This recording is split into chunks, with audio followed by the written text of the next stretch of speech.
Senhoras e senhores, olá, o meu nome é Juliano Rossi de Oliveira, eu sou concluinte de doutorado do Grupo GISPA e também professor do Instituto Federal Catarinense do campus de Concórdia. A gente veio aqui hoje gravar esse vídeo para falar um pouquinho com vocês sobre um assunto que está sendo bem comum entre os produtores aqui da região sudoeste do Paraná. Em particular, ele quer dizer a escolha da espécie forrageira. A gente está numa das maiores bacias leiteiras do país.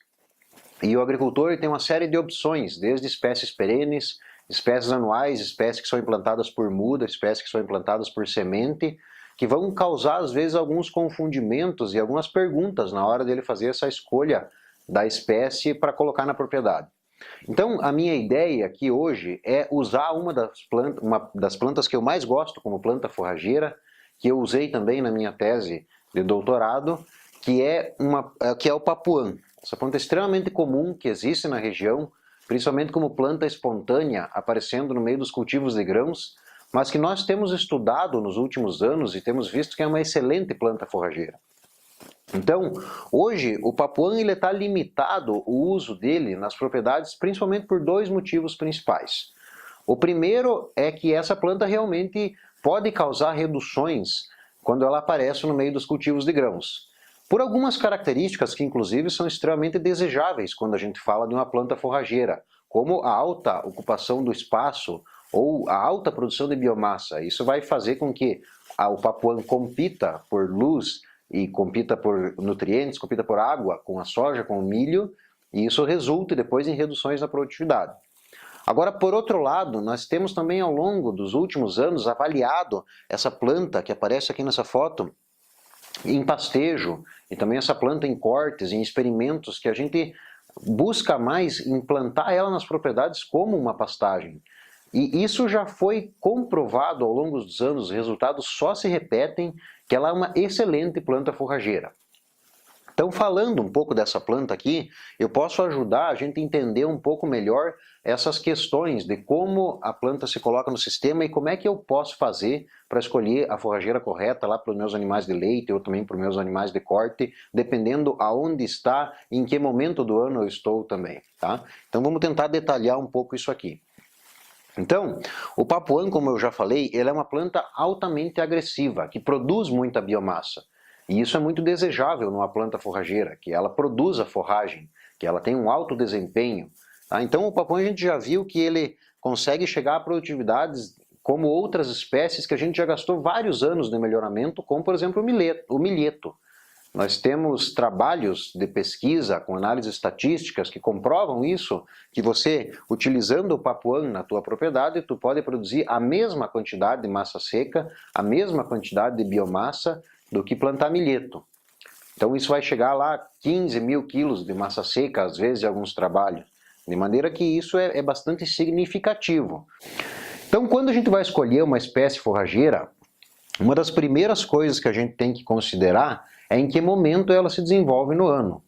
O papuã ele é uma planta de clima quente, então ele vai aparecer no sistema de produção principalmente no início de setembro e vai desenvolver o ciclo dele até o começo do outono. Essa planta aqui ela tem algumas características que fazem ela ser razoavelmente resistente ao frio, o que é importante para a gente também, mesmo sendo uma planta de clima quente. Por quê? Porque principalmente na transição entre a estação quente e a estação fria, é um dos momentos do ano onde a gente tem uma menor disponibilidade de forragem para oferecer para os animais, por causa que as outras pastagens de clima quente já estão decrescendo a sua produção, enquanto a aveia, o azevém, as pastagens de clima frio ainda não se estabeleceram. Então essa foto aqui, ela foi tirada há mais ou menos 4 anos. Agora nos últimos dias essa foto completou 4 anos. Eu tirei essa foto no Instituto Agronômico do Paraná, aqui na cidade de Pato Branco, na Estação Experimental de Pato Branco, no dia 22 de abril de 2013. E eu estou contando essa data para dizer assim que se nós formos fazer a conta, nós já estamos aqui num momento no tempo que já faz um mês que nós entramos no outono. Então a tendência é que já esteja um pouco frio. E a gente já tem essa planta, então, mesmo assim, bastante estabelecida, com a alta produção de biomassa. Eu me lembro bem que conversando com os técnicos responsáveis do APAR, eles estavam me dizendo que aqui todo o forrageamento dos animais de leite do Instituto estava sendo feito utilizando o papuã. Então, pensar em como essa planta entra no período de outono também é uma coisa que pode nos ajudar a escolher a espécie forrageira que a gente quer colocar na propriedade. Se a gente trabalhar, por exemplo, com o sorgo forrageiro, ela é uma espécie que é muito adaptada a um clima bastante quente. Então a tendência é que ela termine o ciclo dela mais cedo do que é uma planta como essa, que é adaptada mais ao clima subtropical. Uma outra coisa que eu posso usar essa imagem para descrever é como o papuã é altamente palatável para os animais.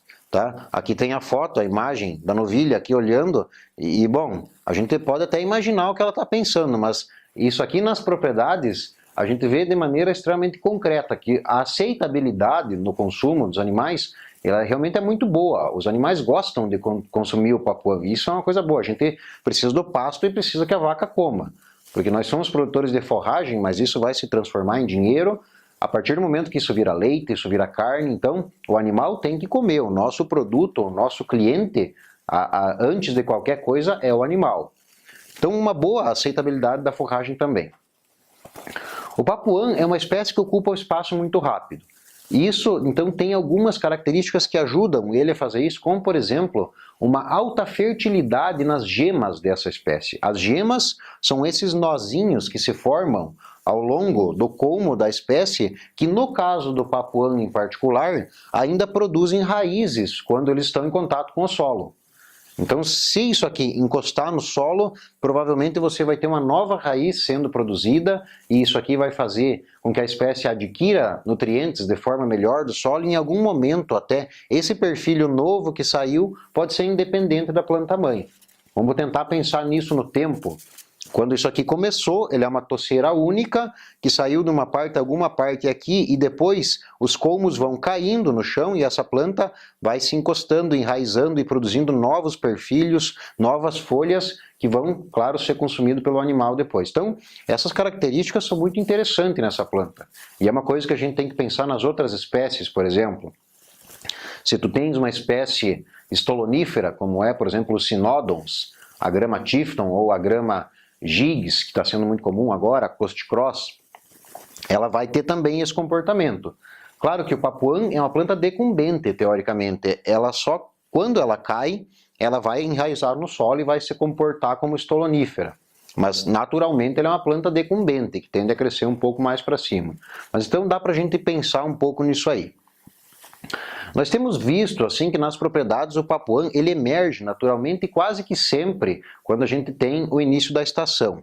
Nessa foto aqui, então, aparece a emergência do papuã logo no início ali de setembro, ou na metade de setembro, quando ele começa a aparecer do solo. Então a gente vê o que acontece. No ano anterior essa espécie se ressemeia e daí ela aparece naturalmente no início da próxima estação quente.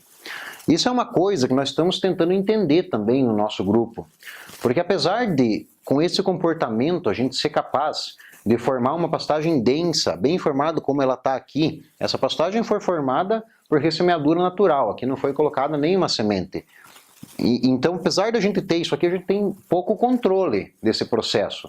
Isso depende de quanto foi ressemeado no ano anterior, isso depende de como é que está o clima, se está chovendo em setembro, se já esquentou, ou se o inverno se alongou um pouco mais.